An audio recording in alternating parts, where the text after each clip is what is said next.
വിശ്വസിച്ചാൽ ദൈവത്തിന്റെ മഹത്വം കാണുമെന്ന തിരുവെടുത്ത് പോലെ ഈ സഹോദരി ചിലത് വിശ്വസിച്ചപ്പോൾ തൻ്റെ ജീവിതത്തിൽ ഉണ്ടായ ഒരു സാക്ഷ്യമായിട്ടാണ് ആയിരിക്കുന്നത്.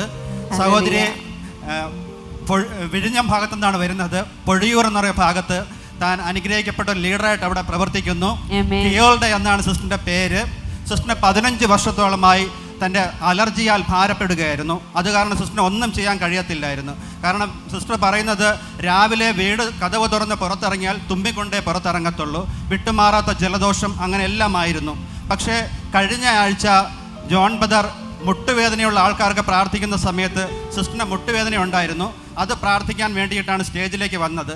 പക്ഷേ സിസ്റ്റർ പറയുന്നു, ബ്രദർ തൻ്റെ തലയിൽ കൈവച്ച് പ്രാർത്ഥിച്ചപ്പോൾ മുട്ടുവേദന മാറിയെന്ന് മാത്രമല്ല 15 വർഷമായി താൻ അനുഭവിച്ചിരുന്ന അലർജിയുടെ പ്രയാസം അത് പൂർണ്ണമായി മാറിയെന്ന് സാക്ഷ്യപ്പെടുത്തുന്നു. ഹല്ലേലൂയ. മുട്ടുവേദനയ്ക്കാണ് പ്രാർത്ഥിച്ചത്, പക്ഷെ അതിനേക്കാൾ വലിയൊരു സൗഖ്യം കർത്താവ് കൊടുത്തു. 15 വർഷമായിട്ട് അലർജിയെ പ്രയാസപ്പെടുക.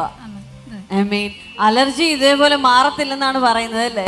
ഗുളിക കഴിച്ച് തീരുന്നില്ല, പിന്നെ അത് മാറ്റി വെച്ചു, കഴിക്കുന്നില്ല. പിന്നെ അങ്ങനെ എന്നെ തുമ്മിക്കൊണ്ടാണ് ഇരിക്കുന്നത്. ജലദോഷത്തിന് ഒരു കുറവും ഇല്ല. അങ്ങനെ മാറത്തില്ല എന്ന് തോന്നിയപ്പം ഗുളിക കഴിക്കുന്നത് നിർത്തി.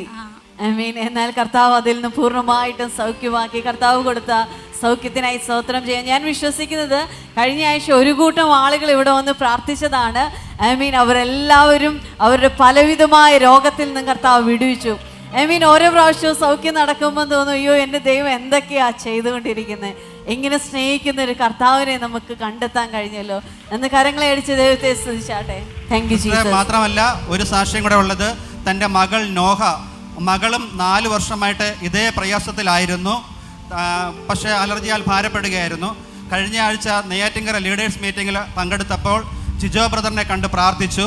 സിസ്റ്റർ പറയുന്നത് പ്രാർത്ഥിച്ച ആ സമയം മുതൽ തന്നെ മകൾ അത്ഭുതം അനുഭവിച്ചു എന്നാണ്. മകൾ നേഹ ജീവൻ രാജിന്റെ ഭാര്യ. ജീവൻ രാജിന്റെ ഭാര്യ. ഓക്കെ. ആ മകളും സൗഖ്യമായി അല്ലേ? കർത്താവ് കൊടുത്ത സൗഖ്യത്തിനായി സ്തോത്രം. Thank you Jesus. ആമേൻ.